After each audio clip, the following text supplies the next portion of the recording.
100 rated chess, but if your bishop sees a piece or pawn that wasn't originally on that bishop's color square, the video ends.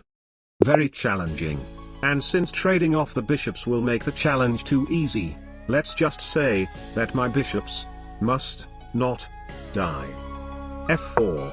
Opening up the bishops obviously doesn't seem to be a good idea, therefore, the best plan is obviously to never push any of these pawns. Knight c6. c4. Alright, that's pretty much all of the center pawns that I can use. a5. Very aggressive.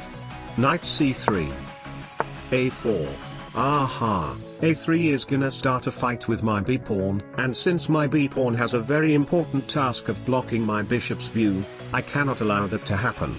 Therefore, a3. You know what they say, better be safe than pregnant. Knight d4. Aha, that knight now blocks the only square that I can develop my queen to, and even though knight f3 is available, knight takes will force me to take back with one of these pawns, which is obviously not good for the video, not to mention that I also don't want to trade pieces when I'm being down 2 bishops. So I guess, I'll develop my rook first. h4. This knight started on a dark square, so knight takes e2 will make my light square bishop sees his dark square knight, which ends the video. But I mean, who plays like that anyway? Right? Of course. That blunders a pawn, and if he can just blunder his queen too, that will be very convenient. I solemnly swear that this guy is not a paid actor. That blunders a woman, and now he should be able to see that my knight is threatening to take his c-pawn with a fork, so there's absolutely no time to play a move like knight takes c2 to end my video. Right? There we go. That blunders a bishop and a rook, and even though I obviously should go for the rook because my knight will 100% be able to go back, bishop takes g2 will actually force me to take his bishop, which then opens up my bishop's view, and then a move like knight back to c6 will make my light square bishop sees his dark square knight, which ends my video.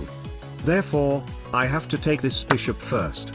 Okay, here's how the plan goes. Rook d3, knight c6, knight takes c7, checkmate.